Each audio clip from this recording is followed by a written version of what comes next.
अब हमारे सामने हमारे पॉपुलर फ्रंट ऑफ इंडिया के national general secretary Anees Ahmed साहब तशरीफ ला रहे हैं, जो आपको हालत हाजरा से और जिस मकसद से इस प्रोग्राम का आयोजन किया गया है उस मकसद से मुताल्लिक तफसीली गुफ्तगू करेंगे। अब हमारे सामने पॉपुलर फ्रंट ऑफ इंडिया के national general secretary Anees Ahmed साहब।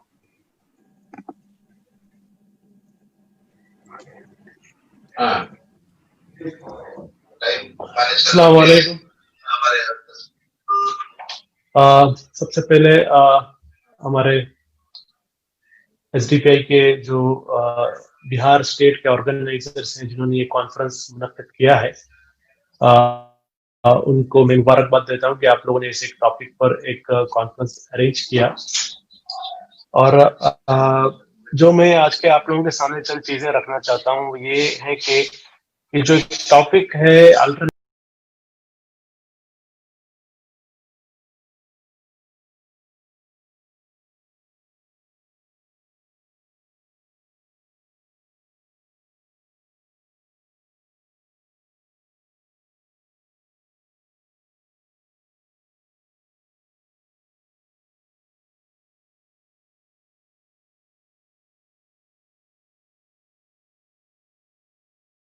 में एक अल्टरनेट पॉलिटिक्स की जरूरत थोड़ा ज्यादा है।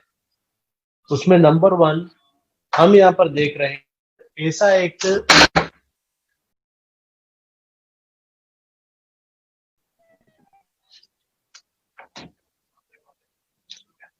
हम देख रहे हैं कि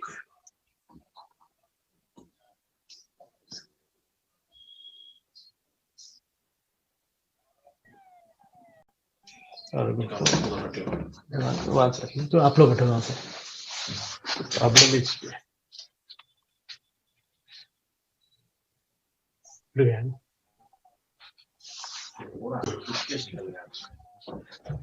जी माफ कीजिए, थोड़ा टेक्निकल प्रॉब्लम में थे। तो मेरी आवाज आ रही है आप लोगों को?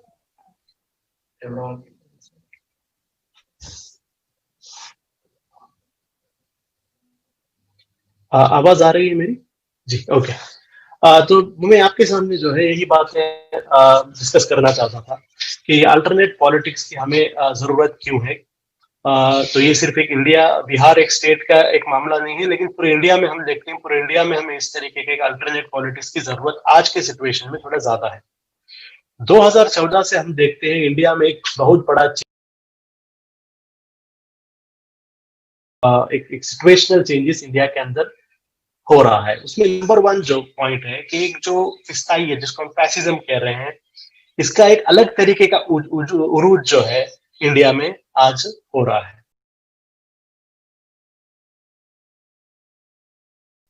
2014 से जो बीजेपी अपने आप को, अपने हिंदू राष्ट्र का जो एजेंडा है, इस एजेंडा को एक बताने में, अपने आप को एक फासिस्ट कहने में, अपने आप को एक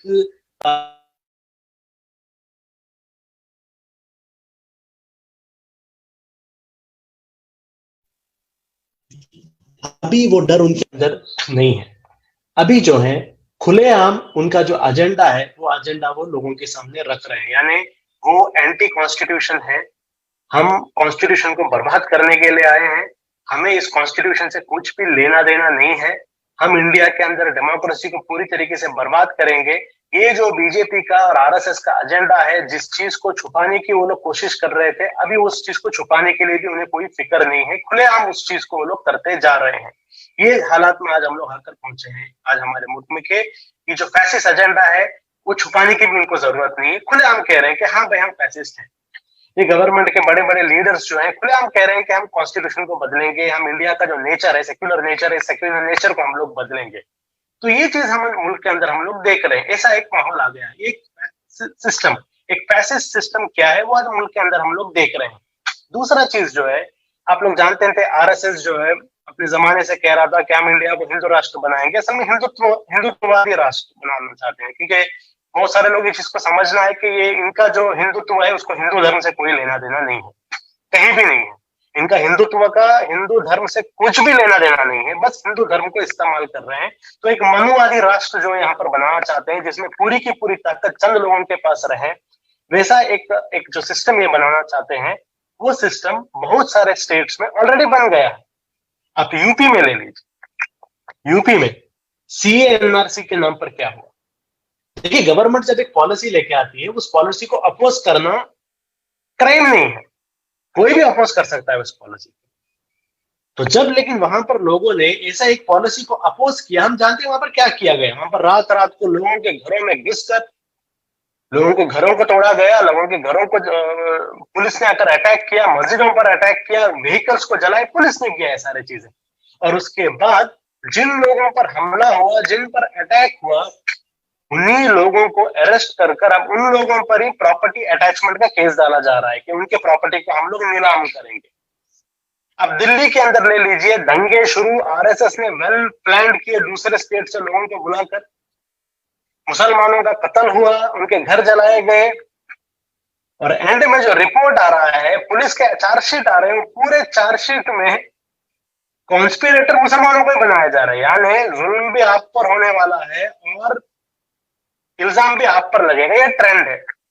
एक पुलिस को, एडमिनिस्ट्रेशन को, सिक्योरिटी एजेंसीज को किस तरीके से इस्तेमाल करना है, उसका एक स्टैंडर्ड ऑपरेटिंग प्रोसीजर, एक किस तरीके से इस्तेमाल कर सकते हैं, उसका एक सिस्टम इन्होंने बना लिया है। अब ये सिर्फ इंडिया के अलग अलग रियासतों में इंप्लीमेंट होगा। बिहार नेक्स्ट है, वेस्ट बंगाल उसके बाद है। यहाँ पर लोग इंप्लीमेंट करेंगे इस चीज को, किस तरीके से गवर्नमेंट पूरे संस्थाओं को कैप्चर कर अपने एजेंडा को इंप्लीमेंट कर सकती है। उसका छोटा सा एग्जाम्पल जो है हमने अभी दिल्ली और यूपी के अंदर हमने देखा। अब वही चीज पूरे इंडिया में आने वाला है। मीडिया का आप ले लीजिए, देखिए जब 1975 में इमरजेंसी लगा था और बिहार की जनता जानती है कि किस तरीके से बिहार से बहुत स्ट्रांग मूवमेंट्स निकले थे इमरजेंसी के वक्त। लेकिन आज इंडिया में एक अनडिक्लेयर्ड इमरजेंसी है।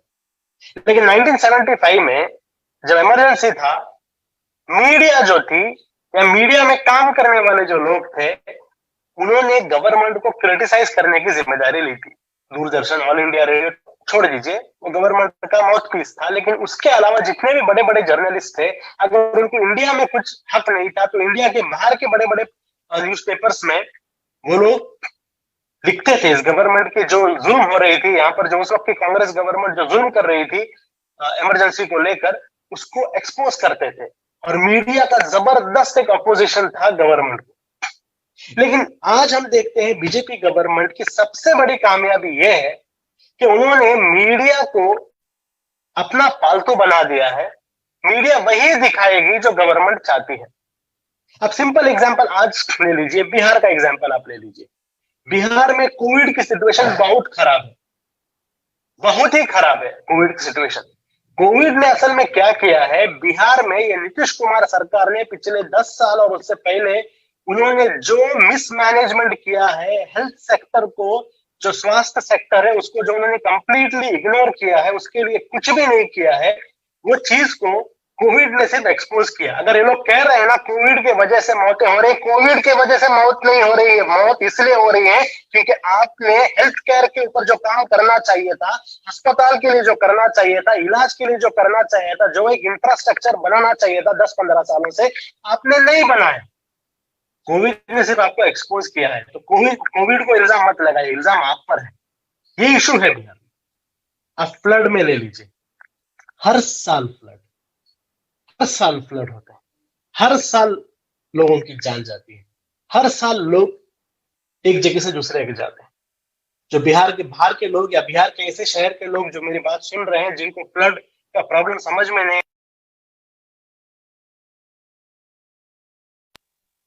आप अगर आपका घर शिफ्ट कर रहे हैं एक जगह से दूसरे जगह, अगर आप आपका घर शिफ्ट कर रहे हैं, आपका सामान, आपके सब चीजें एक घर से दूसरे घर शिफ्ट करने में कितनी तकलीफ होती है, कितनी तकलीफ होती है एक घर से दूसरे घर अपना सामान शिफ्ट करने के लिए, कितना एफर्ट चाहिए उसके लिए।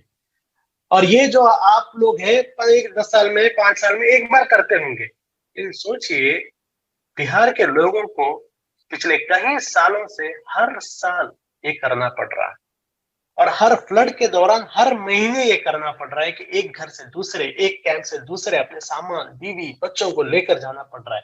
तकलीफ का अंदाजा लगाइए। और गवर्नमेंट क्या कर रही है, एरियल सर्वे कर रही है हेलीकॉप्टर या प्लेन में, वो भी टैक्स पेयर के पैसों पर हवा में घूमकर लोगों की फ्लड का पानी कहां तक आ गया ये देख रहे हैं, लेकिन हर साल वापस फ्लड आ जाता है। बिस्किट के पैकेट्स दे देंगे, चावल के पैकेट दे देंगे और समझ रहे कि आपकी जिम्मेदारी हो गई, लेकिन जो वहां पर एक इंफ्रास्ट्रक्चर अरेंजमेंट होना चाहिए फ्लड्स को रोकने के लिए। देखिए याद रखिए, दुनिया में बहुत सारे ऐसे कंट्रीज हैं जिन्होंने फ्लड्स पर कंट्रोल किया है, फ्लड्स के ऊपर रिसर्च एनालिसिस किया है, किस लिए फ्लड्स हो रहे हैं, उस फ्लड्स को किस तरीके से कंट्रोल में लाया जा सकता है। बड़े बड़े कंट्रीज ने इसके ऊपर रिसर्च किया है, लेकिन वो कंट्री ऐसी है जिनको अपने आवाम की फिक्र पड़ी है। यहाँ तो हम जानते हैं बिहार जैसे स्टेट में आवाम की फिक्र कहाँ पड़ी।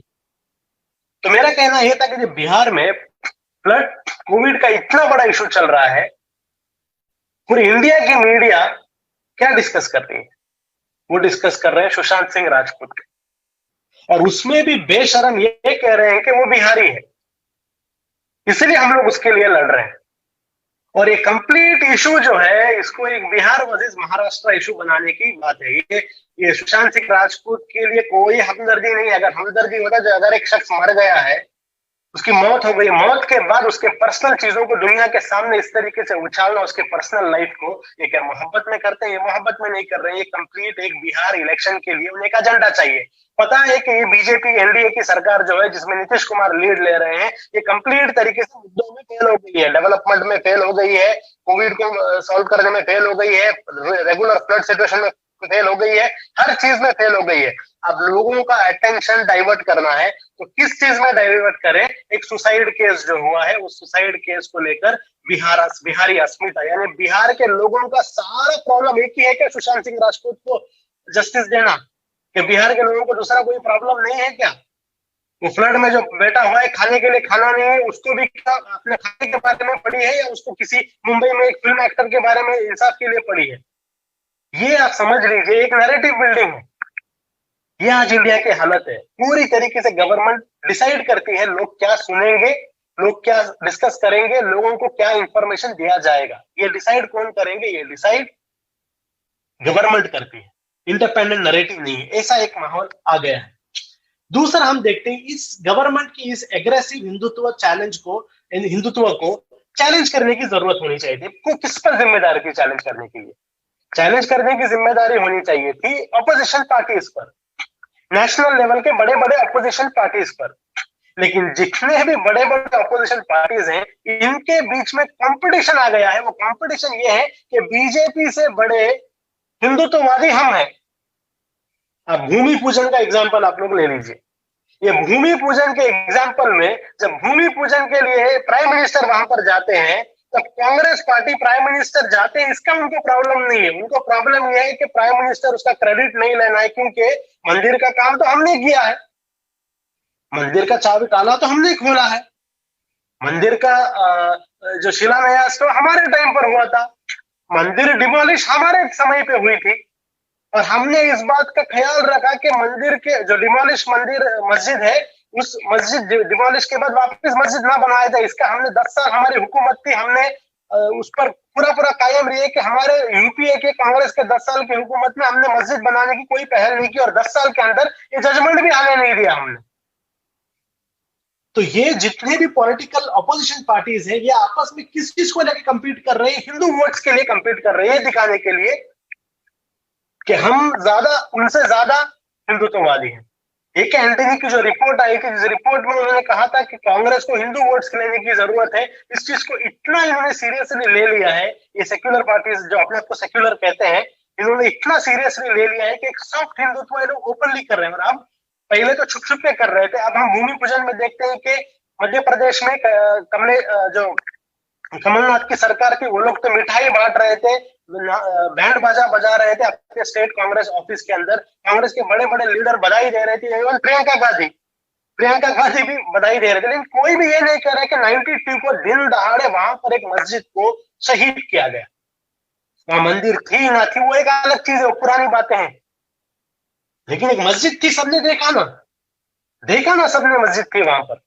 जो यही सेक्युलरिस्ट 1992 6 दिसंबर को कह रहे थे कि 6 दिसंबर आज का दिन हमारे मुल्क के लिए एक शर्म का दिन है, वही लोग 5 अगस्त के दिन कह रहे थे कि आज जब भूमि पूजन हो रहा है, आज हमारे लिए गर्व का दिन है। यानी आप ही के लिए 1992 6 दिसंबर के दिन शर्म का दिन था, और आप ही के लिए 5 अगस्त भूमि पूजन का दिन गर्व का दिन हो गया। भाई हुआ क्या भाई, इंसान तो आप वही है ना। तो बात यह है जो मैं आपके सामने रखना चाहता हूं, बात यह है कि सेक्युलरिज्म की जो ये बातें पॉलिटिकल पार्टी कर रहे थे, उनको छोड़कर बाकी सारे सेक्युलर बन गए। ये पॉलिटिकल पार्टी कभी भी सेक्युलर नहीं बने।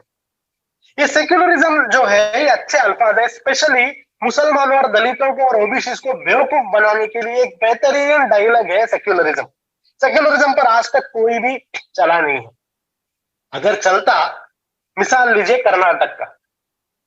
कर्नाटक में यही सेक्युलर पार्टीज आकर कहने लगे कि आप हमें वोट दो, हमें वोट दो, हम बीजेपी को आने नहीं देंगे, हम बीजेपी को आने नहीं देंगे।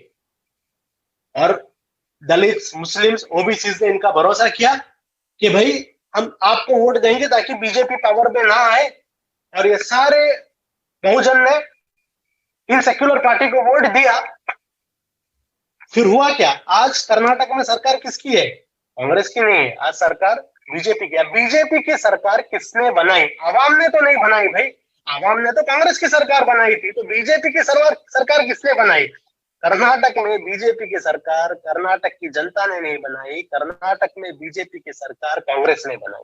याद रखिए, कांग्रेस की वो एमएलए जिनको आपने वोट दिया था, आवाम ने वोट दिया था, उन्होंने जाकर बीजेपी की गवर्नमेंट बनाई। मध्य प्रदेश में बीजेपी की गवर्नमेंट किसने बनाई? मध्य प्रदेश में बीजेपी की गवर्नमेंट मध्य प्रदेश की जनता ने नहीं बनाई, उन्होंने तो सरकार से निकाल दिया था, उन्होंने तो गवर्नमेंट से निकाल दिया था। अब मध्य प्रदेश में बीजेपी की सरकार किसने बनाई? उन लोगों ने बनाई जिनको आपने वोट दिया था बीजेपी को पावर से दूर रखने के लिए, उन्होंने बनाई। तो अब ये सेक्युलरिज्म क्या है भाई? आज रात को सेक्युलर होते हैं, सुबह को कम्युनल हो जाते हैं। राज्य सिंधिया अपने आप को बड़ा सेक्युलर लीडर कह रहा था, पार्लियामेंट में आकर सेक्युलरिज्म के भाषण दे रहे थे। दूसरे दिन हम लोग देखते हैं कि जो आरएसएस के कैडर्स में से जो बीजेपी के लोग आए, उनसे ज्यादा कम्युनल बात ये लोग करते हैं। कपिल मिश्रा का एग्जांपल ले लीजिए। जब आम आदमी पार्टी में थे, बड़े बड़े सेक्युलरिज्म की बातें कर रहे थे, बड़े बड़े मोहब्बत की बातें कर रहे थे। वही ताहिर हुसैन के साथ रुक के फोटो खींच रहे थे, वही खालिद सैफी के साथ रुक के फोटो खींच रहे थे। जैसे ही छोड़ दिया और बीजेपी में चले गए, कम्युनल हो गए। तो छोटा सवाल ये कि क्या ये कभी सेक्युलर थे? क्या ये लोग कभी सेक्युलर नहीं थे? अपनी मफाद परस्त थे, अपनी मफाद के लिए लोगों को बेवकूफ बनाए। और अफसोस ये बात है, देखिए वो लोग बेवकूफ बनाते हैं, वो अफसोस की बात नहीं है। अफसोस की बात यह है कि बार बार लोग, खासकर मुस्लिम कम्युनिटी, बेवकूफ बनती है। ये अफसोस की बात है। वो लोग आपको बेवकूफ बनाते हैं, वो अफसोस की बात नहीं, उनका काम है बेवकूफ बनाना। उनकी पॉलिटिक्स कैसे चलेगी अगर आपको बेवकूफ नहीं बनाएंगे? लेकिन आप बेवकूफ बनते हैं, ये प्रॉब्लम। जब तक ये प्रॉब्लम सॉल्व नहीं होता, कुछ भी हल नहीं निकलेगा। तो यहां पर आपसे मैं कहना चाहता हूं कि देखिए, समझिए, ये बीजेपी को दूर रखने के लिए हम कुर्बानी देंगे। हर 5 साल में यही डायलॉग होता है। तो यहां पर हमें जरूरी है कुछ अलग सोचे। अब बिहार का एग्जांपल आप ले लीजिए, तेजस्वी। क्या बिहार की जनता कह सकती है कि जिस तरीके से तेजस्वी एमपी की इलेक्शन लड़ रहा था, पार्लियामेंट की इलेक्शन लड़ रहा था, क्या तेजस्वी यादव एमएलए इलेक्शन भी उसी एग्रेशन के साथ लड़ रहा है? क्या जिस तरीके से एमपी इलेक्शन के वक्त तेजस्वी यादव बीजेपी की मुखालिफत कर रहा था, क्या एमएलए इलेक्शन के वक्त भी तेजस्वी यादव बीजेपी की वैसी मुखालिफत कर रहा है? नहीं कर रहा। देखिए, समझ में आ जाते हैं। उनके वालिद लालू प्रसाद जी जेल में है। अब उनको जेल से बाहर निकालना है तो बीजेपी गवर्नमेंट की मदद की जरूरत है। जब तक सेंट्रल की बीजेपी की गवर्नमेंट की उन्हें मदद नहीं मिलेगी, लालू प्रसाद यादव को बाहर नहीं निकालेंगे। ये सारे पॉलिटिकल ड्रामा यही है। ये सारा पॉलिटिकल ड्रामा यही है कि जितने भी बड़े बड़े पॉलिटिकल लीडर्स हैं, इनके कुछ ना कुछ फाइल अमित शाह और मोदी के पास रहता है। सबका फाइल अमित शाह और मोदी के पास रहता है। जब जरूरत पड़ते हैं फाइल को लोग इस्तेमाल करते हैं। वो फाइल को इस्तेमाल करके नीतीश कुमार जैसे आदमी को अपने साथ ले लिया, लालू प्रसाद को जेल भेज दिया गया। अब तेजस्वी आदमी को साइलेंट किया जा रहा है। मायावती जो बड़ी बीजेपी के खिलाफ बात कर रही थी, अब इंतजार में है कब अमित शाह उसे बुलाए। मायावती इंतजार में है कब मुझे अमित शाह बुलाएगा बात के लिए, क्योंकि उसके पॉलिटिकल करियर के लिए अब बीजेपी के साथ जाना जरूरी है, वरना उसका पॉलिटिकल करियर मर जाएगा। और हम लोग ये विश्वास करते हैं कि ये लोग सेक्युलरिज्म के लिए अपना पॉलिटिकल करियर छोड़ेंगे। नहीं भाई, इनके लिए नंबर 1 प्रायोरिटी इनका पॉलिटिकल करियर है। ये सेक्युलरिज्म, ये प्रो पीपल, आवाम परस्त, ये पूरा बाद में टाइम मिला तो करेंगे। पहला चीज अपना सियासत बचाना, ये ये बड़े बड़े जो अपने आप को सेक्युलर पार्टीज कह रहे थे, उनकी हालत ये है। अब यहां पर जो मैं आपके सामने बात रखना चाहता हूं वो है कि जितने भी एक्सपेरिमेंट्स दलित और मुसलमानों ने किए, ये एक्सपेरिमेंट फेल हो गए। देखिए, एक सिंपल कॉमन सेंस है, अगर आप एक एक्सपेरिमेंट करते हो, एक्सपेरिमेंट काम नहीं करता तो वापस वो एक्सपेरिमेंट नहीं करना है, दूसरा एक्सपेरिमेंट करना है। तो दूसरों के पीछे पीछे जा जा जाकर आपका जो एक्सपेरिमेंट फेल हो गया है, अब एक नए एक्सपेरिमेंट की जरूरत है कि जो आपकी सियासत है, जिस सियासत को हमने 50-60 साल सपोर्ट किया, अब वो सियासत से हमें कुछ भी फायदा नहीं हुआ। हम एक नया सियासत लेके आएंगे, प्रो पीपल, आवाम के लिए एक सियासत, ना तो हिंदू के लिए, ना तो मुस्लिम के लिए, ना तो सिख के लिए, ना तो जैन के लिए, ना तो ईसाइयों के लिए, एक आवाम के लिए सियासत। और आवाम के लिए सियासत हर किसी के लिए अच्छी होगी। जब आप आवाम के लिए सियासत करोगे ना, वो सियासत हिंदुओं के लिए भी अच्छी होगी, मुसलमानों के लिए अच्छी होगी, हर किसी के लिए अच्छी होगी। और स्पेशली बिहार में मुस्लिम कम्युनिटी को चाहिए कि वो इस बार ऐसे एक सियासत को या तो लीड करे या तो इक्वल पार्टनर बने, कूली का काम ना करे, कूली का काम ना करे, इक्वल पार्टनर बने या फिर लीड करे। तारीख गवाह है कि मुसलमानों के अंदर भी लीड करने की कैपेसिटी, लीड का मतलब क़ियादत की कैपेसिटी है। ऐसा जरूरी नहीं है ना कि हमेशा कोई एक दूसरा आदमी आपकी क़ियादत करे, आप उसके पीछे हैं, जरूरी नहीं है। आपके पीछे भी लोग आ सकते हैं या आपके साथ भी लोग चल सकते हैं। तो यहाँ पर इक्वल अपॉर्चुनिटी की बात है, इक्वल लीडरशिप की बात है। ये एक नया एक्सपेरिमेंट, ये एक अल्टरनेट पॉलिटिक्स यहाँ पर शुरू करने की जरूरत है। दूसरी चीज जो यहाँ पर बात है अल्टरनेट पॉलिटिक्स की, जो हम बात कर रहे हैं, वो ये है कि एक अल्टरनेट पॉलिटिक्स का एजेंडा क्या होगा। क्या एजेंडा अपने खानदान बनाने का एजेंडा होगा? क्या मेरे बेटे का फ्यूचर फिक्स करने का एजेंडा होगा? क्या मेरे बाद मेरा खानदान को कभी कमाने की जरूरत ना पड़े, ये एजेंडा होगा? ये एजेंडा नहीं होना है। जो अल्टरनेट जो सियासत की हम बात कर रहे हैं, उसमें एजेंडा होना चाहिए कि लोगों को उनका हुकूक मिले। देखिए, ये पूरा गवर्नेंस, पूरा जो भी ये सरकार जो भी होता है, ये बड़ी बड़ी टेक्निकल बातें होती हैं, लेकिन ये सारे टेक्निकल बातों में बेसिक मुद्दा एक होता है कि इंसाफ। आपको इंसाफ लाना है, लोगों को इंसाफ दिलाना है। अगर आप लोगों को इंसाफ दिलाते हैं, आपकी सियासत अच्छी है। अगर आपके हुकूमत में लोगों को साथ ना इंसाफी मिलते हैं तो आप जालिम हो। और आपके साथ भी वही होगा जो दुनिया के पिछले जालिमों के साथ हुआ है, जो हिटलर के साथ हुआ, मसोलिनी के साथ हुआ, या जो बड़े बड़े जालिमों के साथ हुआ, आपके साथ भी वही होने वाला है। लेकिन अगर आपकी सियासत अमन परस्त है, अगर आपकी सियासत इंसाफ को पसंद करने वाली और इंसाफ को नाफिज करने वाली है, तो आप अलग होंगे। अगर आप इंसाफ को बुनियाद बनाकर अपनी सियासत नहीं करेंगे तो आप में और दूसरों में कोई फर्क नहीं रहेगा। तो ये दो पॉइंट अल्टरनेट सियासत में बहुत इंपॉर्टेंट है। पहला चीज ये है कि दूसरों की गुलामी नहीं, या तो बराबरी, पार्टनरशिप। दूसरी चीज जो है, आपका बुनियाद जो है वो इंसाफ से होना चाहिए। तीसरी चीज है, अपनी गलतियों से समझिए, अपने गलतियों को समझिए, अपनी कैपेसिटी को समझिए। आप अपने आप को कमजोर समझेंगे तो आप कुछ नहीं करेंगे। सबसे पहला चीज हमारे दिमाग के अंदर जो है, हमारे दिमाग के अंदर जो एक प्रॉब्लम, उसको दूर करना है। आप लोग जानते होंगे एक बहुत बड़ा सिंड्रोम है साइकोलॉजी में, उसको कहते हैं कि elephant, circus elephant syndrome. Circus elephant syndrome का मतलब ये होता है कि जब एक जंगली जब सर्कस में डाला जाता है, तब उसके पैर में बहुत ही मोटा चेन डाला जाता है, बहुत ही मजबूत पावरफुल चेन डाला जाता है। वो इसलिए क्योंकि जैसे ही जंगल से हाथी को लेके आते हैं, वो अपने आप को बंदिश में रहना पसंद नहीं करता, वो पूरा कोशिश करता है चेन को तोड़ने के लिए, लेकिन चेन इतनी मजबूत होती है कि वो हाथी उस चेन को नहीं तोड़ सकता। हाथी कोशिश करते करते उसके जहन में ये बात पड़ जाती है कि ये चेन को मैं कभी भी नहीं तोड़ सकता। जब हाथी के जहन में ये बात आ जाती है, तब उस चेन को तोड़ने की वो कोशिश नहीं करता, खामोश हो जाता है। तब आप देखो, सर्कस में आप जाओ, सर्कस में आप देखेंगे कि इस हाथियों के पैर में जो एक बहुत ही पतला चेन होता है। हाथी अगर कोशिश करे एक झटके में वो चेन टूट जाएगा, लेकिन हाथी कोशिश नहीं करता। वो इसलिए क्योंकि हाथी के जहन में ये बात पहुंच बैठ गई है कि मेरे पैर का चेन कभी टूटने वाला नहीं।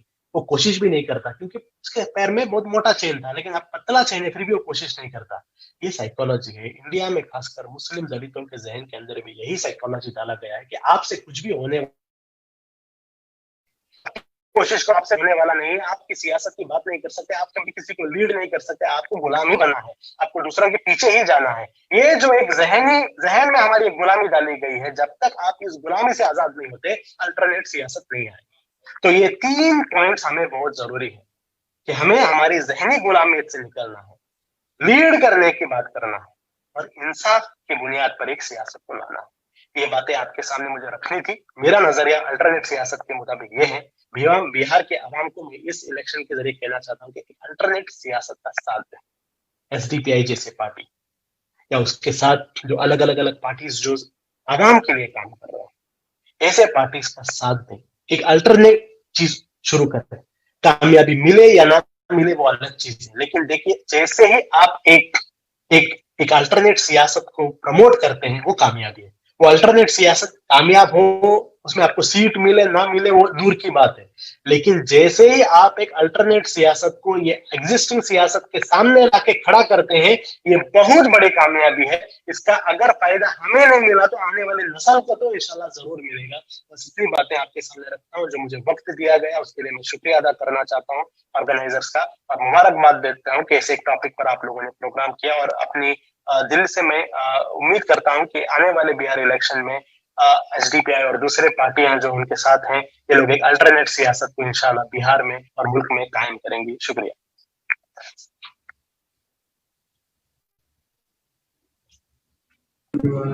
हजरात, हमारा कॉन्फ्रेंस अल्हम्दुलिल्लाह आखिरी मरहले तक पहुंचने जा रहा है। आपने हमारे लीडर्स हजरात को सुना। अब